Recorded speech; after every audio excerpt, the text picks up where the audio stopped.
नमस्कार मित्रांनो, लग्नाची बेडी या आजच्या भागामध्ये सावीने देवालाही जे काही अट घातलेली असते की देवा, मी जोपर्यंत माझी आई शुद्धीवर येत नाही तोपर्यंत तुझीही आरती करतच राहील। तेव्हा इकडे सिंधूसुद्धा शुद्धीवर येते तर राजश्री, काकू आणि ऋतुजा, रेश्मा या सर्व सावीला घेऊन सिंधूच्या रूममध्ये येतात। तर राघव सिंधूच्या हाताला धरतो। सावीला बघून सिंधूला खूप आनंद होतो। तेव्हा सिंधू सावीला अंतकरणातून डोळे भरून पाहते, तिला जवळ घेते आणि एकमेकींच्या मिठी ठेवून इतक्या दिवसातून एकमेकींना भेटतात। दोघींना सुद्धा खूप आनंद होतो आणि बाकी सर्वांना सुद्धा त्या मायले की एकमेकींना भेटल्या म्हणून खूप आनंद होतो। राघव सुद्धा खूप खुश असतो। सिंधू विचारते की बाळा, अगं कशी आहे? तेव्हा सावी म्हणते की आई, अगं तुझ्या हे डोक्याला काय लागलं? तू बरी आहे ना आई? अगं सिंधू फक्त मान डोलावते। तर सावी म्हणते की आई, अगं मला तुझी खरंच खूप काळजी लागली होती, खरंच मला तुझी आई खरंच खूप काळजी वाटत होती। तेव्हा सिंधूच्या डोळ्यात खूप पाणी येते। सिंधू म्हणते की सावी, अगं मी तुझी आई आहे, त्यामुळे तू माझी काळजी करायची नाही, मीच तुझी काळजी घेत राहणार। तेव्हा दोघी एकमेकींना अगदी अंतकरणाने भेटतात। सर्वांना खूप आनंद होतो आणि त्या दोघींचे प्रेम बघून सर्वांच्या डोळ्यात अगदी आनंद अश्रू येतात। की आई, तू विसरलीस का? मी तुझी आई आहे, तुला बरं नसताना मला बरं वाटेल का? तेव्हा सिंधू लगेच कान पकडते आणि सावीची माफी मागते। तेव्हा दोघी अगदी आनंदाने परत एकमेकींच्या मिठीत येतात। तेव्हा काकू खुशून म्हणते की आता या घरात पुन्हा एकदा रत्नपारख्यांच्या मोठ्या सुन्याचं आनंदाने स्वागत। तेव्हा राजश्री म्हणते की वहिनी, एक मिनिट, तुमच्या या मोठ्या सुन्याचं कौतुक आणि स्वागत करण्या अगोदर मला तिला जास्त फटके द्यायचे। काकू खुशून विचारते की का ग? तेव्हा राघव आईला म्हणतो की अगं आई, आता सिंधूने काय केलं म्हणून तू तिला फटके देणार? राजश्री म्हणते की राघव, अरे तू तर मध्ये पडूच नको, नाहीतर मी तुला सुद्धा धमक लाडू देईल। मला तुझ्या बायकोचा राग आलेला आहे, किती मनमानी करते ती, ऐकतेस का कोणाचं? आणि तुम्ही सर्वांनी माझ्यापासून इतकं मोठं सत्य का लपवलंस? तेव्हा सिंधू म्हणते की आई, खरंच चुकलं। तेव्हा राजश्री म्हणते की अगं वेडाबाई, तू जर अगोदर मला हे सर्व सांगितलं असतं तर मला ही नाटक करायची काही गरजच पडली नसती। बरं, एक गोष्ट सांगू का? जेव्हा राणीने सर्वांसमोर आम्हाला सांगितले की खरंच तू कृष्ण आहे, तेव्हा आमचा सर्वांचा तिच्यावरच विश्वास बसला। तेव्हा ऋतुजा राजश्रीला म्हणते की अहो वहिनी, बसणारच, कारण कृष्णाच्या वागण्यात आणि सिंधूच्या वागण्यात किती असा बदल होता। तेव्हा रेश्मा विचारते की अगं सिंधू, तुला कसं हे इतकं सर्व जमलं? तेव्हा सिंधूच्या डोळ्यात आनंद अश्रू येतात। तेव्हा राजश्री खुशून म्हणते की अगं, कारण ती कृष्णाची भूमिका करता करता अगदी समरस अशी होऊन गेली होती। तेव्हा सिंधू हसून म्हणते की रुक्मिणी काकू सुद्धा मला हेच म्हटल्या होत्या। तेव्हा रुक्मिणी काकू लगेच म्हणतात, मग आहेच ते बरोबर। तेव्हा राजश्री म्हणते की वहिनी, अहो तुम्ही तिला का ओरडल्या नाहीत? काकू म्हणते की ओरडलेस, चांगली ओरडा दिला, चांगले कान सुद्धा तिचे ओढले, पण सिंधू आपली कशी आहे हे तर तुला माहितीच आहे। तेव्हा ऋतुजा म्हणते की हट्टी, कायम स्वतःची मनमानी करणार। तेव्हा राजश्री म्हणते की असून दे, आणि आता काय, मी सिंधूला बोलते म्हणून तुम्ही सर्वजणी बोलणार का? ऋतुजा म्हणते की हो। तेव्हा रेश्मा म्हणते की आई, अहो काकूंना राग आला वाटतं, तुम्ही सिंधू वहिनींना बोललात। तेव्हा राजश्री म्हणते की अगं येणारच, कारण माझी सून आहेच तितक्या गुणाची। त्यावर राजश्री पुन्हा सिंधूला विचारते की सिंधू, अगं मला विश्वासात घेऊन तू हे सर्व सत्य मला सांगायला हवं होतं। सिंधू म्हणते की आई, अहो तुम्ही जे काही बोलता ते अगदी बरोबर बोलतात, परंतु त्यावेळेस मात्र माझ्याकडे मधू साठी कोणताही असा पुरावा नव्हता त्यांच्या विरुद्ध, आणि पुराव्याशिवाय तुम्ही माझ्यावर विश्वास ठेवला असतात का? काकू म्हणतात की अगं सिंधू, तू एकदम बरोबर बोलतेस, खरंच आम्ही त्यावेळी तुझ्यावर विश्वास तर ठेवलाच नाही। तेव्हा लगेच सिंधू म्हणते की अहो मधुताईंनी मी कृष्ण आहे हा व्हिडिओ जेव्हा तुम्हाला दाखवला तर लगेच तुमचा त्यावर विश्वास बसला, मग त्यामुळे मी सिंधू आहे हे सिद्ध करण्यासाठी माझ्याकडे कोणता तरी पुरावा तर असायला हवा होता। तेव्हा काकू म्हणतात की सर्वात महत्त्वाचं म्हणजे सावी ही राणीच्या ताब्यात होते।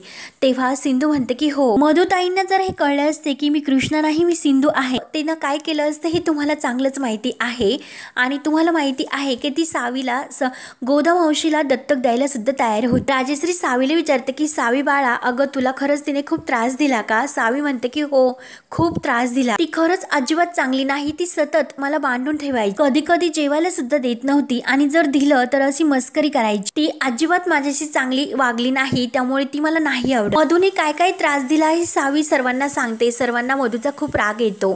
तेव्हा सावी म्हणते की पण मला हे माहिती होतं की आई नक्की मला घ्यायला येणार म्हणून। तेव्हा काकू म्हणते की अगं त्याचप्रमाणे ती आली सुद्धा, आणि तुला इथे घेऊन आली सुद्धा। तेव्हा सावी म्हणते की माझी आई आहेच बेस्ट। सर्वांना खूप आनंद होतो आणि सर्वजण हसतात। तर राजश्रीला वाईट वाटतं की राणी इतक्या खालच्या पातळीला जाऊन वागेल अशी कधीही तिने अपेक्षा केली नव्हती. काकू म्हणते की हो अगदी खरं आहे, कारण मी तर तिच्यावर मुलीसारखं प्रेम केलं, परंतु ती तर माझ्याच घरच्यांच्या विरोधात उठली आणि खरंच तिचा जीव घ्यायला हवा होता. तेव्हा राघव म्हणतो की काकू तू असेच समज की तुझी इच्छा ही पूर्ण झाली. आणि जेव्हा ती गल्लीत राहायला गेली होती तेव्हा जे काही तिच्याबरोबर जे काही घडलं, सिंधू आणि राघवने तिची कशी जिरवली हे सर्व प्रकार ते सांगतात. तेव्हा रेश्मा म्हणते की बरं झालं तुम्ही तिच्याशी त्याच पद्धतीने वागलात, एकदम बेस्ट झालं. तर राघव म्हणतो की नाही, मी तरीसुद्धा सहजासहजी मी तिला सोडणार नाही, कारण तिने माझ्या सावीच्या जीवाशी बरं वाईट करण्याचा प्रयत्न केला. तिच्यासाठी ही शिक्षा काही सोपी नाही. आता ती कुठे अरेस्ट झाली, पण यापुढे मी मात्र तिच्यासमोर अशी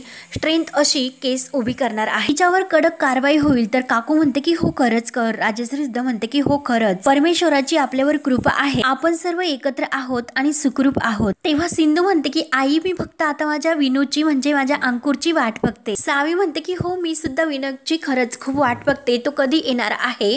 तेव्हा काकू म्हणते की लवकरच. आणि राघव तू विनूच्या हॉस्टेलवर लगेच फोन कर आणि त्याला परत बोलावून घे. राघव म्हणतो की हो नक्की बोलावतो. तर सावी म्हणते की हो बाबा तुम्ही लवकर त्याला बोलावून घेऊन या. तेव्हा राजश्री म्हणते की चला आता तुम्ही दोघी आराम करा, तोपर्यंत आम्ही स्वयंपाकाची तयारी करतो. तेव्हा राघव, सिंधू आणि सावी हे सर्वजण बाहेर गेल्यानंतर एकत्र येतात आणि एकमेकांना अगदी त्यांचं त्रिकोणी कुटुंब हे पूर्ण होतं. सर्वजण खूप खुश असतात आणि एकमेकांना घट्ट अशी मिठी मारतात. त्यानंतर सर्वजण जेवायला घेतात. तर सिंधू ही सावीला घास भरवणार, तो सावी लगेच सिंधूचा हात राघवच्या तोंडात भरवते.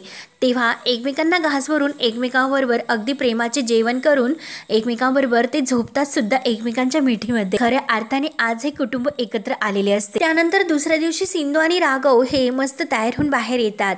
काकू आणि राजश्री समोर दिसतात. तर राघव विचारतो की काय झाले आई, तुम्ही कुणाची वाट बघतात का.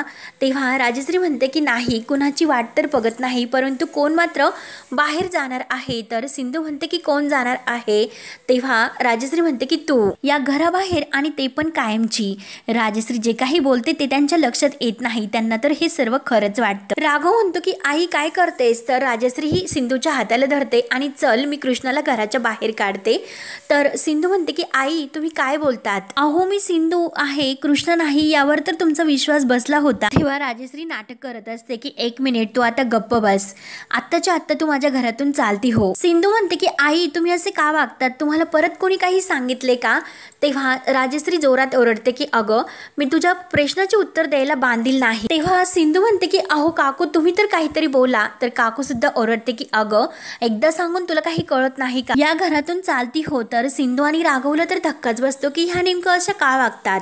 सिंधू म्हणते की तुम्हाला तर सर्व सत्य माहिती आहे, तरी सुद्धा तुम्ही का असे वागतात. काकू म्हणते की हो ना अगं माहिती आहे, म्हणूनच तुला या घरातून जायला सांगते, चल चालती हो. तेव्हा राजश्री सिंधूच्या हाताला धरते. सिंधू म्हणते की आई काय करतात. राघव म्हणतो की आई तू काय करतेस. परंतु राजश्री आणि काकू कुणाचं ऐकून घेत नाही आणि डायरेक्ट सिंधूला दरवाजाच्या बाहेर येऊन उभे करतात. सिंधू सांगत असते की आई अहो मी तुमची सिंधू आहे, तुमची सिंधू. ताईंनी स्वतः त्यांचा गुन्हा कबूल केला, त्यांनी सांगितलं की मी सिंधू आहे, तरी सुद्धा दुसरा आणखीन कोणता पुरावा मी तुम्हाला देऊ. मी तुमच्या समोर हात जोडते, प्लीज तुम्ही माझ्यावर विश्वास ठेवा. काय झाले की तुम्ही माझ्यावर विश्वास नाही ठेवत, सांगा की काय झाले. तेव्हा राजश्री म्हणते की एक मिनिट गप्प बसायचं, नुसती बडबड बडबड करतेस. आणि रेशमाला आवाज देऊन ती औषणाचे ताट घेऊन यायला सांगतात. तेव्हा राघवला तर खूप आनंद होतो.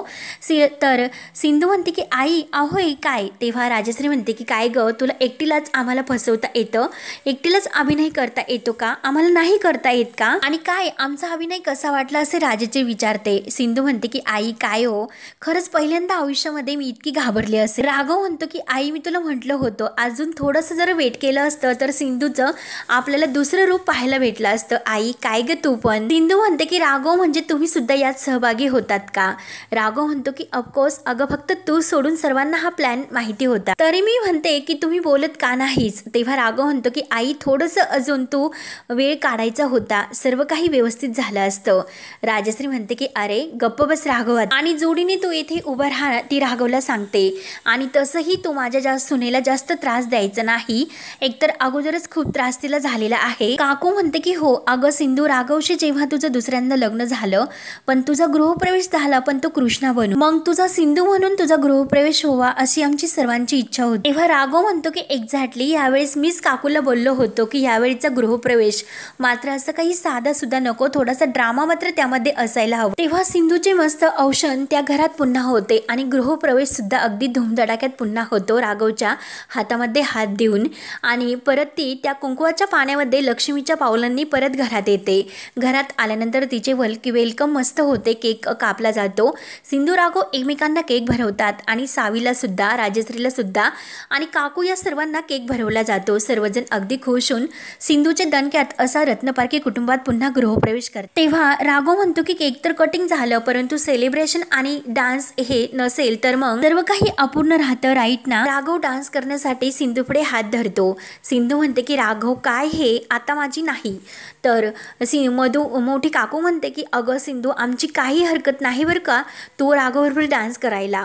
तेव्हा सिंधू म्हणते की ठीक आहे पण अगोदर माझी एक अट आहे, तुम्ही सर्वांनी आम्हाला जॉईन करायचं। काकू म्हणते की नाही मी नाही, राजश्री आणि रेश्माला सांग। राजश्री सुद्धा म्हणते की नाही वहिनी मी सुद्धा नाही, त्यापेक्षा तुम्ही दोघीच डान्स करा। सिंधू म्हणते की नाही तुम्ही सर्वांनी आम्हाला जॉईन करायचं। राघव म्हणतो की हो ही अट मला मान्य आहे, मी सगळ्यांनी डान्स करायचा, मी तोपर्यंत म्युझिक हे ऑन करतो। आणि सर्वजण मस्त एकत्र डान्स करायला सुरुवात करतात, एकमेकांमध्ये डान्स करण्यामध्ये सर्वजण मग्न होतात। तेवढ्यात विनायक हा जे काही लक्ष्मीचे पावलं सिंधूचे उमटलेले असतात तर त्या पायावर तो आपल्या बुटाचे जे काही चिखलाने भरलेले बुट आहे तो ठेवून येतो आणि लक्ष्मीचे पावलं असतात तर ते खाली जातात। तेव्हा विनायक त्या सर्वांना बघून खूप खुश होऊन हसत असतो। तेव्हा हा भाग येथे संपतो। पुढील भागामध्ये विनायक हा सिंधूला म्हणतो की तुम्ही माझी मम्मा नाही। सिंधू म्हणत असते की बाळा अरे अनेक वर्षापासून मी तुझ्यापासून लांब राहिले, आता तरी तू माझ्यापासून दूर राहू नकोस, मला तो विरह नाही सहन होत। परंतु विनायक स्पष्ट उत्तर देतो की माझी आई मधुराणी रत्नपारखी आहे, तुम्ही नाहीत। सिंधूला खूप वाईट वाटतं कारण मधुने हा सर्व हुकमी इक्का बनून विनायकला त्या घरात पाठवलेले असते। तर आता पुढे काय काय होत राहणार हे पाहण्यासाठी आपल्या चॅनलला नक्की सबस्क्राईब करत राहा। धन्यवाद।